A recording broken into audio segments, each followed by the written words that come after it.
Hello cool people, welcome back to my channel. Today's video is Math Olympiad question. Let's start. What is the question here? A teacher had some markers. She gave 2 by 7 of them to one class and 3 by 5 of the remainder to another class. If she had 24 markers left, how many markers did she have at first? Read the question carefully and understand it. What they given, what we have to find it. In the question they given that a teacher had some markers. She gave 2 by 7 of them to one class and 3 by 5 of the remainder to another class. She had 24 markers left and we have to find how many markers did she have at first.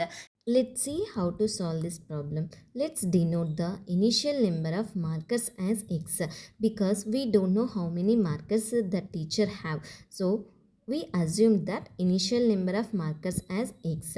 Markers given to the first class 2 by 7 of x equals to 2x by 7. Markers left after the first class x minus 2 by 7 of x because we assumed the initial number of markers as x and here we are finding how many markers left after the first class.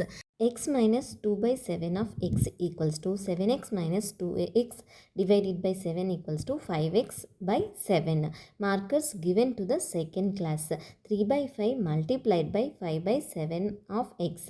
5 will get cancelled, 3 by 7x. Markers left after the second class.